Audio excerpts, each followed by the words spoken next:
Midnight horror স্টেশনের সমস্ত গল্প শুনতে সাবস্ক্রাইব করুন আমাদের ইউটিউব চ্যানেলে। শুনতে থাকুন বিভূতিভূষণ বন্দ্যোপাধ্যায়ের কাহিনী ভণ্ডুল মামার বাড়ি। আমরা সবাই কোনো অসম্পূর্ণকে সম্পূর্ণ করার নেশায় ছুটে চলেছি। কেউ কোনো কাজ, কেউ কোনো সম্পর্ক, আবার কেউ ধরুন কোনো বাড়ি। মাঝে মাঝে এই সম্পূর্ণ করার খেলা এতদিন ধরে চলে যে সম্পূর্ণ করা আর দরকারই থাকে না আমাদের কাছে। ঠিক কি হয় তখন? শুনতে থাকুন বিভূতিভূষণ বন্দ্যোপাধ্যায়ের কাহিনী ভণ্ডুল মামার বাড়ি।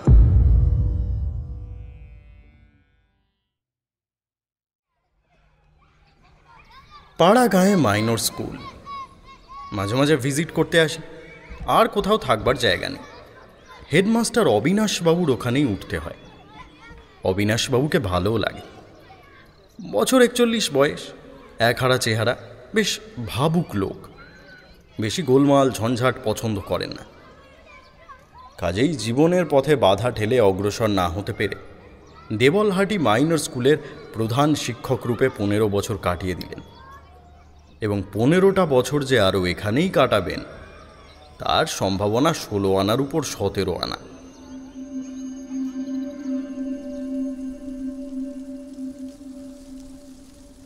কার্তিক মাসের শেষে হেমন্ত সন্ধ্যা।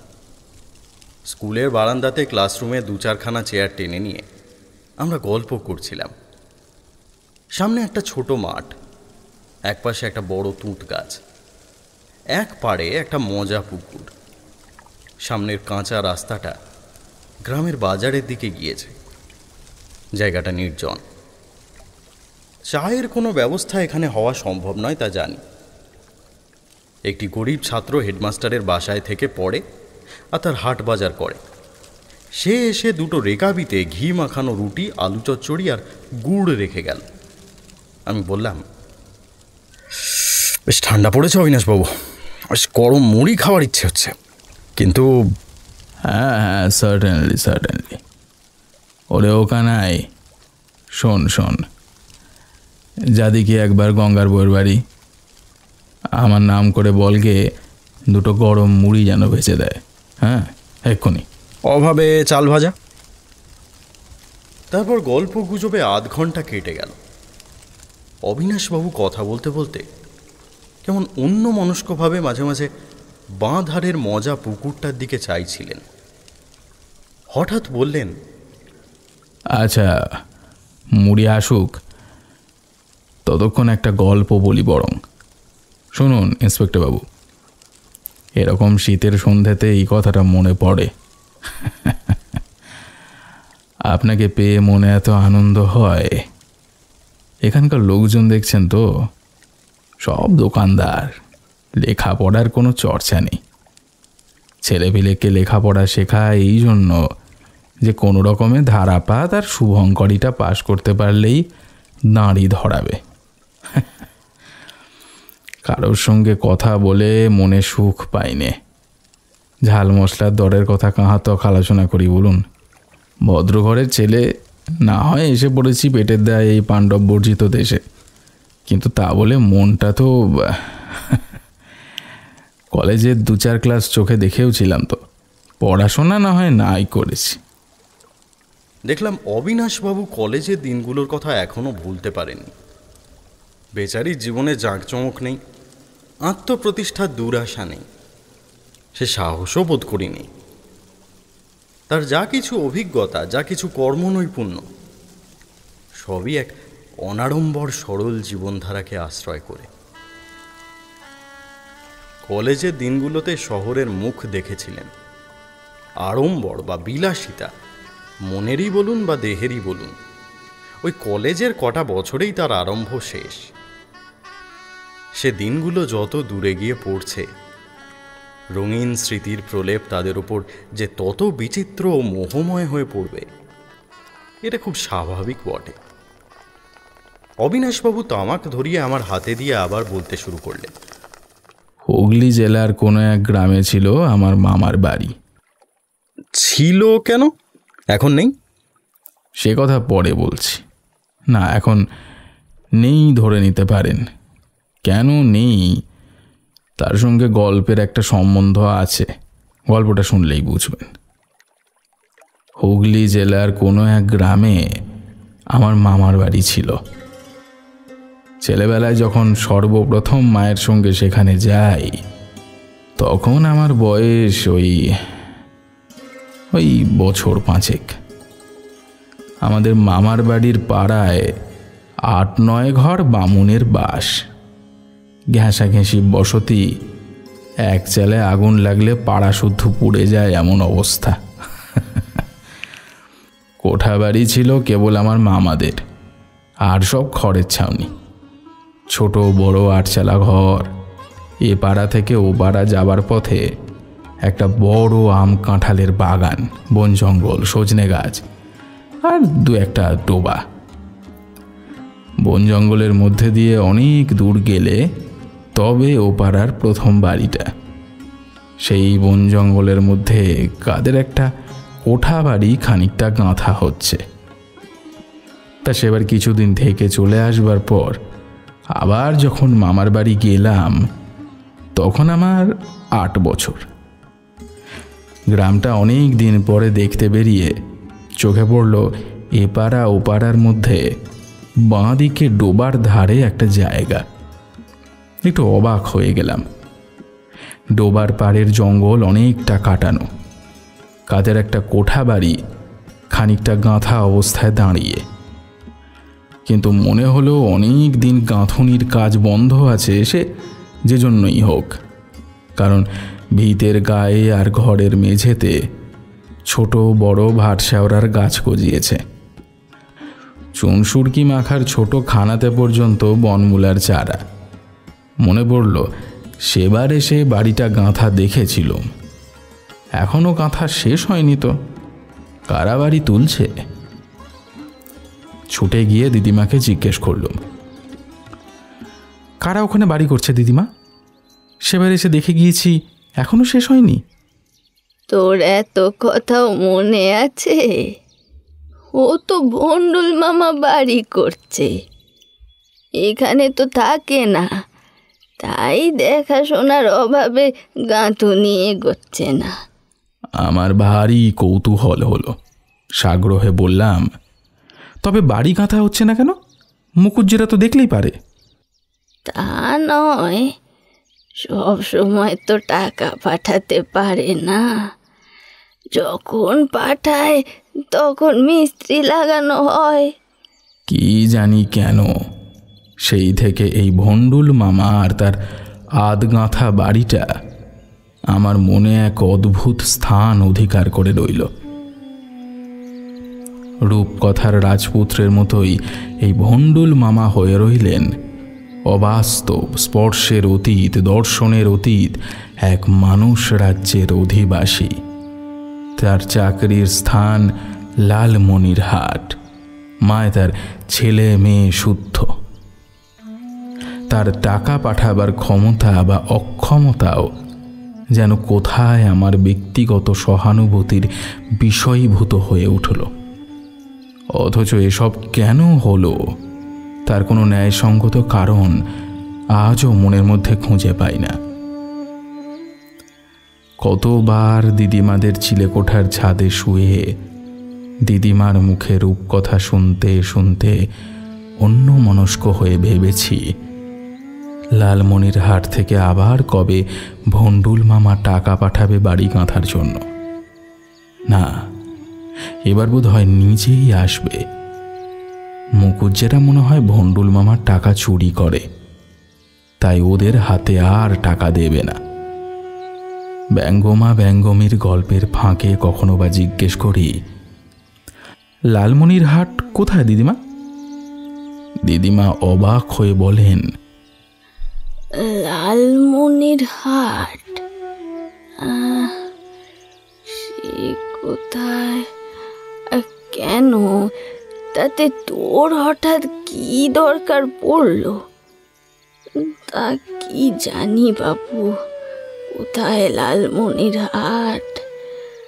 নে নে ঘুমো তো, আমায় রেহাই দে। রাত্রিরে এখন গিয়ে আমায় দুটো মোচা কুটে রাখতে হবে, ঠাকুর ঘরের বাসন বের করতে হবে, ছিষ্টির কাজ পড়ে রয়েছে। তোমায় নিয়ে সারা রাত গল্প করলে তো চলবে না আমার বাছা। না দিদিমা, গল্প বলো, যেও না। আচ্ছা, আমি মন দিয়ে শুনছি।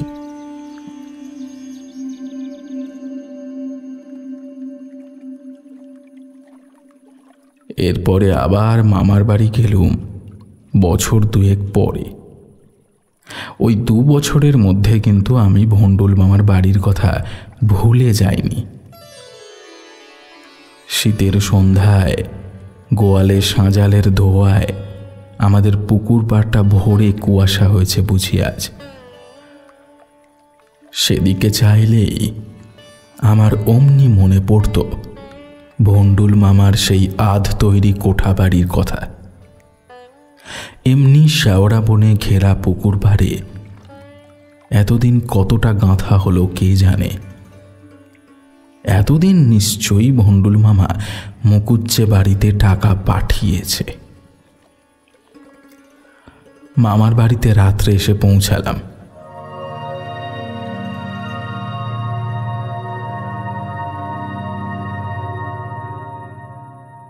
সকালে ওই পথে বেড়াতে গিয়ে দেখি, ওমা হে কি, ভণ্ডুল মামার বাড়িটা যেমন তেমনই পড়ে আছে।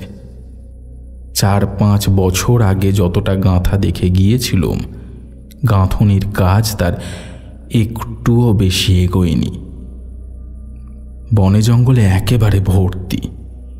ইটের গাঁথনির ফাঁকে বট অশ্বত্থের বড় বড় চারা। হা হা হা, ভণ্ডুল মামা বোধহয় টাকা পাঠাতে পারেনি আর। ভণ্ডুল মামার সম্পর্কে সেবার অনেক কথা শুনলাম। ভণ্ডুল মামা লালমনির হাটে নেই, সান্তাহারে বদলি হয়েছে। এখন তার 2 ছেলে 2 মেয়ে। বড় ছেলেটি আমারই বয়সী। ভণ্ডুল মামার মা সম্প্রতি মারা গিয়েছে। বড় ছেলেটির পৈতে হবে সামনের চৈত্র মাসে। সেই সময় তারা দেশে আসতে পারে। কিন্তু সেবার চৈত্র মাসের অনেক আগেই দেশে ফিরলুম। ভণ্ডুল মামার সঙ্গে দেখার যোগাযোগ হয়ে উঠল না। বছর 3 পরের কথা, দোলের সময়। মামার বাড়ি দোলের মেলা খুব বিখ্যাত। নানা জায়গা থেকে দোকান পসারের আমদানি হয়। আমি মায়ের কাছে আবদার শুরু করলুম, এইবার আমি একা রেলে চেপে মেলা দেখতে যাব মামার বাড়ি। আমাকে একা ছেড়ে দিতে বাবার ভয়ানক আপত্তি। অবশেষে অনেক কান্নাকাটির পর তাকে রাজি করানো গেল। সারা পথ সে কি আনন্দ!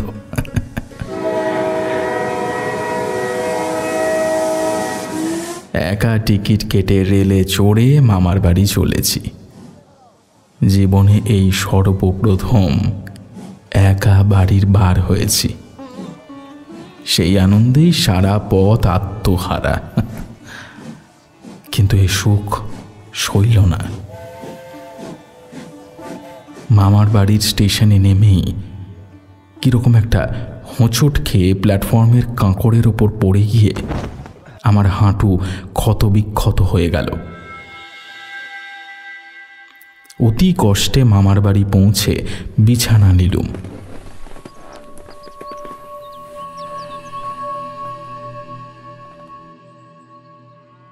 পরদিন সকালে উঠতে গিয়ে দেখি আর উঠতে পারি নে। 2 হাঁটুই বেজায় টাটিয়েছে, সঙ্গে সঙ্গে জ্বর। কোথা থেকে যে দোল কেটে গেল টেরটিও পেলাম না। দিদিমাকে অনুরোধ করলাম যে বাড়িতে যেন তারা চিঠি না লেখেন যে আমি আসবার সময় স্টেশনে পড়ে গিয়ে হাঁটু কেটে ফেলেছি। সেরে উঠে বেড়াতে বেরিয়ে একদিন দেখি ভণ্ডুল মামার বাড়িটা অনেক দূর গাঁথা হয়ে গেছে। কাঠ থামাল পর্যন্ত গাঁথা হয়েছে, কিন্তু কড়ি এখনো বসানো হয়নি। হঠাৎ এত খুশি হয়ে উঠলাম যে আছাড় খেয়ে হাঁটু কাটার কথা টের পেলে বাবা কি বলবেন তখনকার মতো সেই দুশ্চিন্তা মন থেকে মুছে গেল।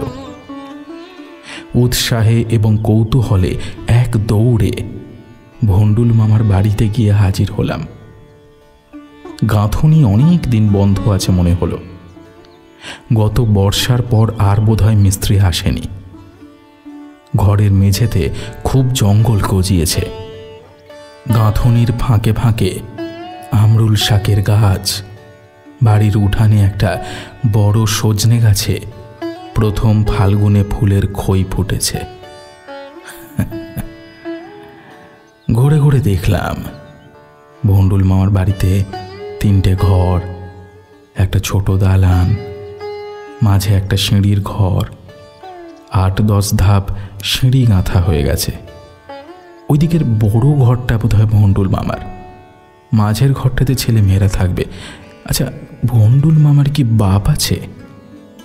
কে জানে, তিনি বোধহয় থাকবেন সিঁড়ির এপাশের ঘরটাতে। আচ্ছা, রান্নাঘর কোথায় হবে? বোধহয় উঠানের একপাশে ওই ওই ওই সজনে গাছটার তলায়। ভন্ডুল মামা ছেলে মেয়ে নিয়ে যখন বাস করবে এখানে, তখন এদের উঠানে কি আর এমন জঙ্গল থাকবে? ছেলেমেয়েরা ছুটোছুটি দৌড়াদৌড়ি করে খেলবে, হয়তোবা বাড়িতে সত্যনারায়ণের সিন্নি দেবে ওই পূর্ণিমায় কিংবা চৈত্র সংক্রান্তিতে। পুকুর পাড়ের এই জঙ্গলি চেহারা তখন একেবারে বদলে যাবে যে। আমার মামার বাড়ির এই পাড়াতে এক ঘর লোক বাড়বে। ও পাড়া থেকে খেলা করে ফেরবার পথে সন্ধে হয়ে গেলেও আর ভাবনা থাকবে না। ওদের বাড়িতে আলো জ্বলবে, ছেলেমেয়েরা কথা বলবে, কিসের আর তখন ভয়? দিব্যি চলে যাব।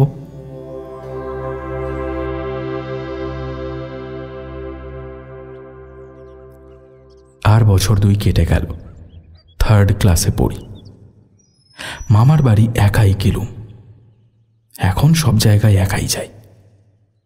ভন্ডুল মামার বাড়ির ছাদ পেটানো হয়ে গেছে, সিমেন্টের মেঝে, দালানের বাইরে রোয়াক হয়েছে। কবে সব হলো আমি দেখিনি তো।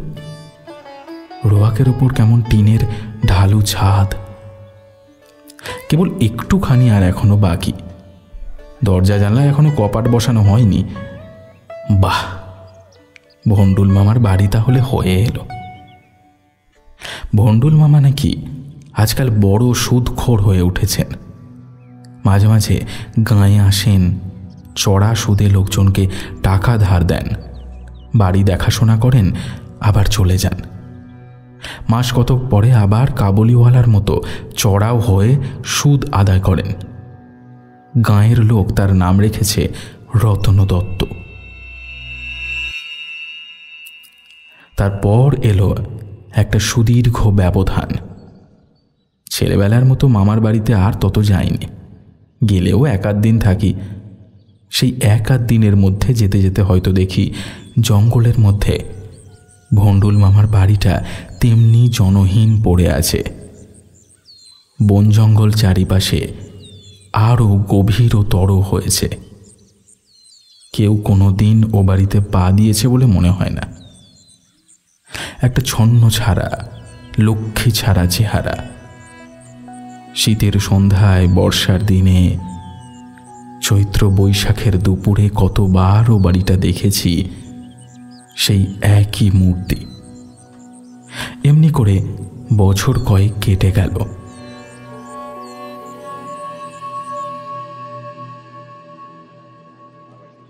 ক্রমে এন্ট্রান্স পাশ করে কলকাতায় এসে কলেজে ঢুকলুম। সেবার 2nd ইয়ারের শেষ, এফএ দেব। কি একটা দরকারে মামার বাড়ি গিয়েছি। বোধ করি মাঘ মাসের শেষ।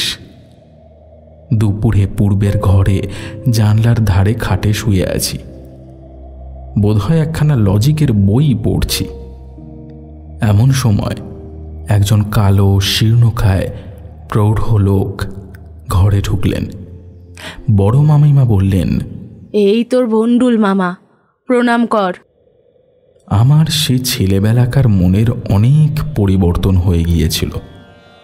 বয়স হয়েছে, কলেজে পড়ি, নানা ধরনের লোকের সঙ্গে মিশেছি, সুরেন বাণুজ্যে বিপিন পালের বক্তৃতা শুনেছি, স্বদেশী মিটিংয়ে ভলেন্টিয়ারি করেছি। জীবনের দৃষ্টিভঙ্গি গেছে বদলে। তখন মনের কোন গভীরে তলদেশে আরও 5টা পুরনো দিনের আদর্শের এবং কৌতূহলের বস্তুর স্তূপের সঙ্গে ভণ্ডুল মামা আর তার বাড়ি চাপাই পড়ে গেছে। তাই ঈষৎ অবজ্ঞা মিশ্রিত চোখে সামান্য কৌতূহলের সঙ্গে চেয়ে দেখলুম মাত্র। ভণ্ডুল মামার বয়স 50-এর ওপর হবে। টিকিতে একটা মাদুলি বাঁধা, গলায় কিসের যেন মালা, কাঁচা পাকা এক মুখদারি। সেই ছেলেবেলাকার ভণ্ডুল মামা। উদাসীনভাবে প্রণামটা সেরে ফেললাম। ভণ্ডুল মামা কিন্তু আমার সঙ্গে খুব আলাপ করলেন, একটু গায়ে পড়েই যেন। আমি কোন কলেজে পড়ি, কোন মেসে থাকি, কবে আমার পরীক্ষা ইত্যাদি নানা প্রশ্নে আমাকে জ্বালাতন করে তুললেন। আজকাল তিনি কলকাতায় চাকরি করেন, বাগবাজারে বাসা। তাঁর বড় ছেলেও এবার ম্যাট্রিক দিয়ে ফার্স্ট ইয়ারে পড়ছে, এসব খবরও দিলেন। আমি জিজ্ঞেস করলুম, আপনাদের এখনকার বাড়িতে ছেলেমেয়ে আনবেন না? আনবো শিগগির আনবো বাবা। এখনো একটু বাকি আছে। একটা রান্নাঘর আর একটা কুয়ো করতে পারলেই সব এনে ফেলি। কলকাতায় বাস ভাড়া আর দুধের খরচ জোগাতে ওরে বাপরে বাপ একেবারে। সেই জন্যই তো খেয়ে না খেয়ে দেশের বাড়িটা করলুম। তবে ওই একটুখানি যা বাকি আছে আর কি। তাছাড়া চিলেকোঠার ছাদটা এখনো এইবারই ভাবছি শ্রাবণ মাসের দিকে ওটা শেষ করব। বলে কি এখনো বাকি? জ্ঞান হওয়া পর্যন্ত দেখে আসছি ভণ্ডুল মামার বাড়ি উঠছে। এই তাজমহল নির্মাণের শেষ বেঁচে থেকে দেখে যেতে পারবো তো? ভণ্ডুল মামা আপন মনেই বলে যেতে লাগলেন, সামান্য চাকরি, ছাপোষা মানুষ বাবা, কাচ্চা বাচ্চা খাইয়ে যা থাকে তাতেই তো বাড়ি হবে। এখন তো বাসায় বাসায় কাটছে। আজকে যদি চাকরিটা যায় তবে ছেলে পুলে নিয়ে কোথায় দাঁড়াবো বলো দেখি? হ্যাঁ, তাই ভেবে আর 14-15 বছর ধরে একটু একটু করে বাড়িটা তুলছি। তাই এইবার আর দেরি হবে না, আসছে বছর সব এনে ফেলবো। জায়গাটা বড় ভালোবাসি। ভণ্ডুল মামা বললেন তো 14-15 বছর, কিন্তু আমার মনে হলো ভণ্ডুল মামার বাড়ি উঠছে আজ থেকে নয়। জীবনের পেছনে ফিরে দেখলে যত দূর দৃষ্টি চলে তত কাল ধরে, যেন অনাদিকাল অনাদি যুগ ধরে ভণ্ডুল মামার বাড়ির ইট একখানির পর একখানি উঠছে। শিশু থেকে কবে বালক হয়েছিলুম, বালক থেকে কিশোর, কৈশোর কেটে গিয়ে এখন প্রথম যৌবনের উন্মেষ। আমার মনে এই অত্যন্ত মহাকাশ বেয়ে কত শত জন্ম মৃত্যু, সৃষ্টি ও পরিবর্তনের ইতিহাসের মধ্যে দিয়ে ভণ্ডুল মামার বাড়ি হয়েই চলেছে। ওর বুঝে আদিও নেই, অন্তও নেই। পরের বছর আবার ভণ্ডুল মামার সঙ্গে কলকাতাতেই দেখা। আমি তখন 3rd ইয়ারে পড়ি। ভণ্ডুল মামা বললেন, এসো একবার আমাদের বাসায়, কেমন? তোমার মাসি তোমায় দেখলে খুব খুশি হবে। সামনের রবিবার তোমার নেমন্তন্ন রইল, কেমন? অবশ্যই যাবে।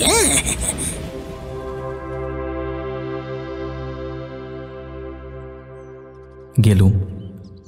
ভণ্ডুল মামার ছেলেদের সঙ্গে আলাপ হলো। ভণ্ডুল মামা অনুযোগের সুরে বললেন, ওদের বলি তো যা, একবার এই সময় যা। আষাঢ় মাসে দেশে গিয়ে উঠোনে খাসা বরবটি আর শিম লাগিয়ে রেখে এসেছি, মাচাও বেঁধে রেখে এসেছি। তা কেউ কি কথা শোনে? মামিমা ঝংকার দিয়ে উঠলেন, যাবে সেখানে কেমন করে শুনি? কোনো ঘরে বাস করবার জো নেই, ছাদ ফুটো হয়ে জল পড়ে, জলের ব্যবস্থা নেই বাড়িতে, শুধু শিম আর বরবটির পাতা চিবিয়ে তো মানুষে, তাতে বাড়ি হাট আলগা, পাঁচিল নেই। ভণ্ডুল মামা মৃদু প্রতিবাদের সুরে ভয়ে ভয়ে যা বললেন তার মর্ম এই যে মানুষ বাস না করলেই বাড়িতে বট অশ্বত্থের গাছ হয়। ছাদ আঁটা হয়ে গিয়েছে আজ বহুদিন, কিন্তু কেউ বাস তো করে না, বাড়ি কাজেই খারাপ হয়ে থাকে। তবুও তিনি বছরে 2-3 বার যান বলে এখনো ঘরদোর টিকে আছে। পাতকুয়োর আর কত খরচ, চৈত্র মাসের দিকে না হয় করে দেওয়া যাবে। আর তোমরা যদি সবাই যাও তাহলে পাঁচিল আষাঢ় মাসেই তুলে দেওয়া যাবে। বুঝলুম পাতকুয়ো এখনো বাকি। ভণ্ডুল মামার বাড়ি এখনো শেষ হয়নি, এখনো কিছু বাকি আছে, কিন্তু এত দিন ধরে ব্যাপারটা চলেছে যে একদিক গড়ে উঠতে অন্যদিকে ধরেছে ভাঙন। এরপর মামার বাড়ি গিয়ে 2-1 বার দেখেছি ভণ্ডুল মামা 2-5 দিনের ছুটি নিয়ে বাড়িতে এসে বসে আছেন। এটা সারাচ্ছেন, ওটাতে বেড়া বাঁধছেন, এই গাছটা খুঁড়ছেন, ওই গাছটা কাটছেন। ছেলেরা আসতে চায় না কলকাতা ছেড়ে, নিজেকেই আসতে হয়, দেখাশোনা করতে হয় বলে একদিন সলজ্জ কৈফিয়ত দিলেন। হ্যাঁ, তা পাঁচিল সম্প্রতি একটু টানাটানি যাচ্ছে তো, সামনের পাঁচিল। বর্ষায় ঘরদোর বেঁধেছি সারা জীবন খেটে, ওই আমার বড় আদরের জায়গা। তোরা না থাকিস, আমি গিয়ে থাকি। আমি বললুম, ওখানে কেমন করে থাকেন? সারা গাঁয়েই তো মানুষ নেই, মামার বাড়ি পাড়া তো একেবারে জনশূন্য হয়ে গেছে। কি আর করি বাবা, ওই বাড়িখানার ওপর বড় দম আমার যে। দেখো, চিরকাল পরের বাসায় পরের বাড়িতে মানুষ হয়ে বড্ড ঘরের কষ্ট পেয়েছিলাম, তাই ঠিক করি বাড়ি একখানা করবই করব। ছেলেবেলা থেকে ওই গাঁয়ে কাটিয়েছি, ওখানটা ছাড়া কি আর কোথাও মন বসে? বসে না। চিরকাল ভাবতুম রিটায়ার করে ওইখানটা একটা বাসা করব, একটা আস্তানা তো চাই। এখন না হয় ছেলে পিলে নিয়ে বাসায় বাসায় ঘুরছি, কিন্তু এরপর দাঁড়াবো কোথায়? তাই জলাহার করেও সারা জীবন কিছু কিছু সঞ্চয় করে ওই বাড়িখানা করেছিলুম। তা ওরা তো কেউ এলো না, আমি নিজেই থাকি। না থাকলে বাড়িখানা তো আর থাকবে না। আর এককালে ছেলেদের তো এসে এখানে বসতেই হবে, কলকাতার বাসায় তো আর চিরকাল কাটবে না। তারপর মামাদের মুখে ভণ্ডুল মামার কথা আরও সব জানা গেল। ভণ্ডুল মামা একা বিজন বনের মধ্যে নিজের বাড়িখানায় থাকেন। তাঁর এখনো দৃঢ় বিশ্বাস তার ছেলেরা শেষ পর্যন্ত ওই বাড়িতেই গিয়ে বাস করবে। তিনি এখনো এই জায়গাটা ভাঙছেন, ওটা গড়ছেন, নিজের হাতে দা দিয়ে জঙ্গল সাফ করছেন। ছেলেদের সঙ্গে বনে না, ওই বাড়ির দরুনই মতান্তর। স্ত্রীও ছেলেদের দিকে, ছেলেরা বাপকে সাহায্য করে না। ভণ্ডুল মামা গাঁয়ে একখানা ছোট মুদির দোকান দিয়েছিলেন, লোকই নেই তার কিনবে কে। যা 2-1 ঘর খদ্দের জুটেছিল ধার নিয়েই দোকান উঠিয়ে দিল। এখন ভণ্ডুল মামা এই গাঁ ও গাঁ বেরিয়ে কোনো চাষার বাড়ি থেকে 2 কাঠা চাল, কারুর বাড়ি থেকে 5টা বেগুন, এরকম করে চেয়ে চিনতে এনে বাড়িতে হাঁড়ি চড়িয়ে 2টো ফুটিয়ে খান। তারপর ধীরে ধীরে অনেক বছর কেটে গেল। আমি ক্রমে বিএ পাশ করে চাকরিতে ঢুকলাম। মামার বাড়ি আর যাইনি, কারণ সেই গ্রাম আর যাবার যোগ্য নেই। মামার বাড়ির পাড়ায় গাঙ্গুলিরা, রায়েরা, ভরেরা সব একে একে মরে হেজে গেল। যারা অবশিষ্ট রইল তারা বিদেশে চাকরি করে। ম্যালেরিয়ার ভয়ে গ্রামের ত্রিসীমানা মারায় না। ওই পাড়াতেই তাই জীবন মজুমদারের প্রকাণ্ড দোতলা বাড়ির ছাদ ভেঙে ধূলিসাৎ হয়ে গিয়েছে। শুধু একদিকের দোতলা সমান দেওয়ালটা দাঁড়িয়ে আছে। যে পুজোর দালানে ছোটবেলায় কত উৎসব দেখেছি, এখন সেখানে বড় বড় জগডুমুরের গাছ। দিনেই মনে হয় বাঘ লুকিয়ে থাকে।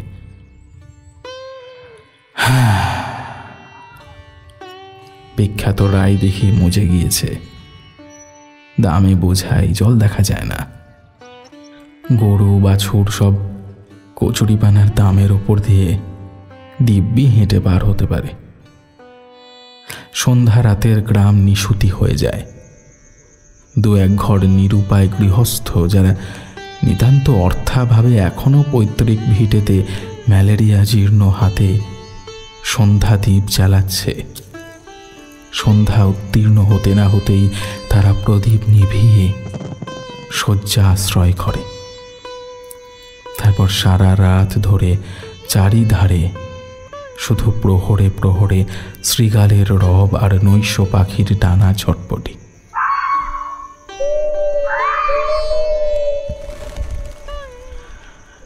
আমার মামারাও গ্রামের ঘরবাড়ি ছেড়ে শহরে বাসা করেছেন।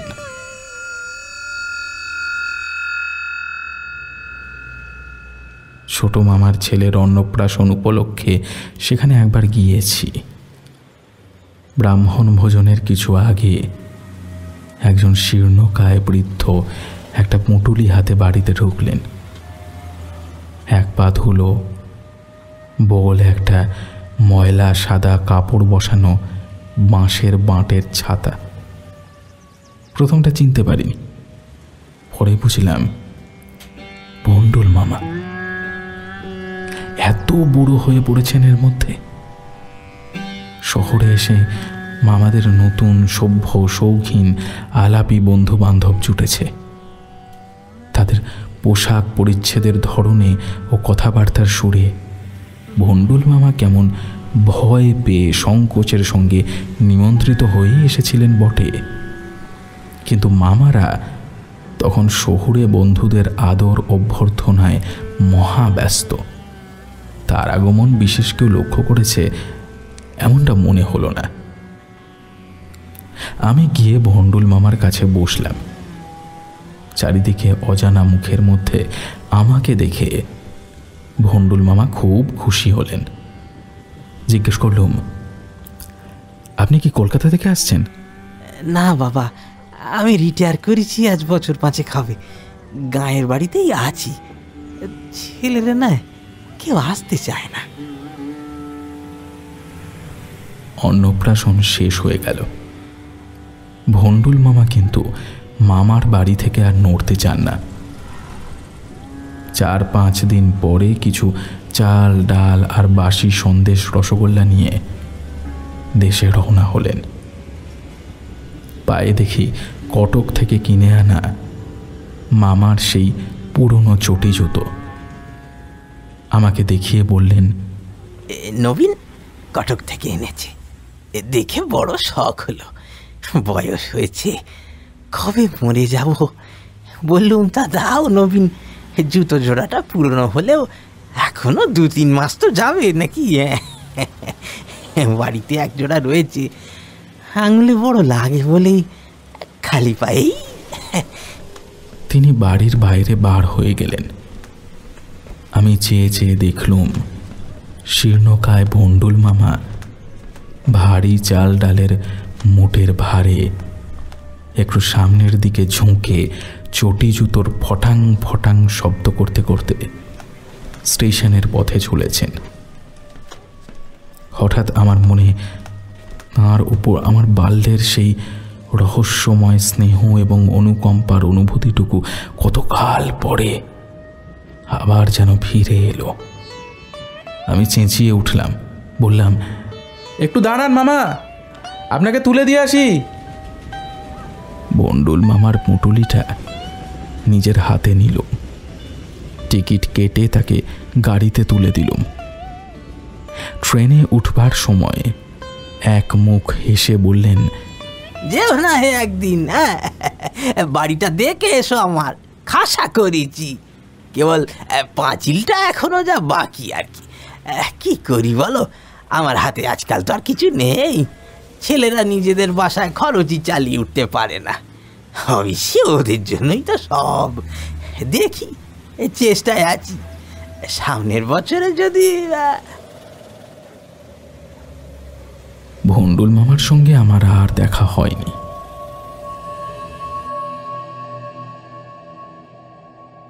কিন্তু এর মাস কতক পরে তার বড় ছেলে হরিসাধনের সঙ্গে কলকাতায় দেখা হয়েছিল। ম্যাকমিলান কোম্পানির বাড়িতে চাকরি করে। জিনের কোট গায়ে, হাতে বইয়ের আকারের খাবারের কৌটো, মুখে একগাল পান। বউবাজারের ফুটপাথ দিয়ে বেলা 10টার সময় অফিস যাচ্ছে। আমি ভন্ডুল মামার কথা তুললাম। হরিসাধন বললে, বাবা দেশের বাড়িতেই আছেন। আমরা বলি আমাদের সংসারে এসে থাকুন, তাতে রাজি নয়। বুদ্ধি শুদ্ধি তো কিছু ছিল না বাবার, নেইও। সারা জীবনে যা রোজগার করেছেন ওই জঙ্গলের মধ্যে এক বাড়ি করতে গিয়ে সব নষ্ট করেছেন। নইলে আজ 1000-4-5 টাকা হাতে জমতো। ও গায়ে যাবেই বা কে? ব্যামো, যেমন জঙ্গল তেমনি ম্যালেরিয়া। তাছাড়া লোকজন নেই, অসুখ হলে একটা ডাক্তার নেই। 4-5 হাজার টাকা খরচ হয়ে গেছে বাড়ির পিছনে। বেচতে গেলে এখন ইট কাঠের দরেও বিক্রি হবে ভেবেছেন? কে নিতে যাবে? পাগল আপনি। আমি বললুম, কথাটা ঠিক বটে, কিন্তু ভেবে দেখো, তোমার বাবা যখন বাড়িটা প্রথম আরম্ভ করেছিলেন তখন সেটা জাজ্জল্যমান গ্রাম। বাড়িটা তৈরি করতে করতে এত দেরি হয়ে গেল যে ইতিমধ্যে গাঁ হয়ে গেল শ্মশান।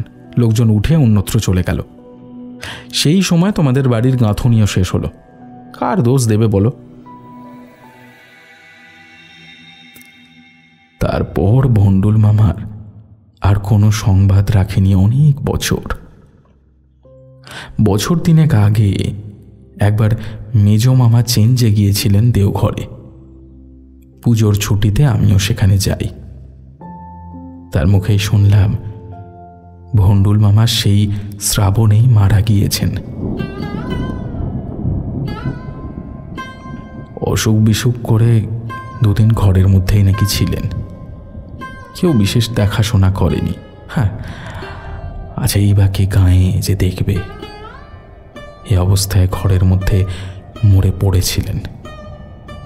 2-3 দিন পরে সবাই যখন টের পায় তখন ছেলেদের টেলিগ্রাম করা হলো, ভন্ডুল মামার এখানেই শেষ। এরপর আমি আর কখনো মামার বাড়ির গ্রামে যাইনি, হয়তো আর কোনোদিন যাবও না। বাড়িটাও আর দেখিনি, কিন্তু জ্ঞান হয়ে আজ পর্যন্ত বাড়িটা গাঁথা হতে দেখেছি। সেটা আমার মনের মধ্যে একটা অদ্ভুত স্থান অধিকার করে রেখেছে। আমার কল্পনায় দেশের মামার বাড়ির গ্রামের এক গলা বনের মধ্যে শীতের দিনের সন্ধ্যায় ভন্ডুল মামার সেই বাড়িটা একটা কায়াহীন, অর্থহীন, উদ্দেশ্যহীন রূপ নিয়ে মাঝে মাঝে দাঁড়িয়ে থাকে। সেই গাছ গজানো উঠানটিতে ঢোকবার পথ বনে ঢাকা, দরজা জানলার কপাটও নেই। থামে থামে কাঠ থামাল পর্যন্ত গাঁথা হয়েছে। আমার জীবনের সঙ্গে ভন্ডুল মামার বাড়িটার এমন যোগ কি করে ঘটল, আজ সেটা ভেবে আশ্চর্য হয়ে যায়। আমার গল্পের আসল কথাই তাই। অমন একটা সাধারণ জিনিস কেন আমার মন জুড়ে বসে রইল, অথচ কত বড় বড় ঘটনা তো বেমালুম মন থেকে মুছেই গিয়েছে। বিশেষ করে এইসব শীতের সন্ধ্যাতেই মনে পড়ে এই জন্য যে 5 বছর বয়সে এই শীতের সন্ধ্যাবেলাতেই বাড়িটা আমি প্রথম দেখি। অবিনাশবাবুর ছাত্রটা মুড়ি নিয়ে এলো।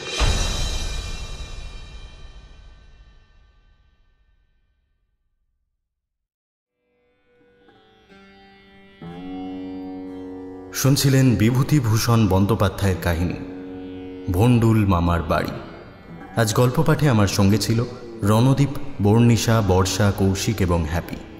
শব্দগ্রহণে ঝিনুক, আবহ ও স্পেশাল এফেক্টে সায়ন। সবাই ভালো থাকবেন। শুভরাত্রি।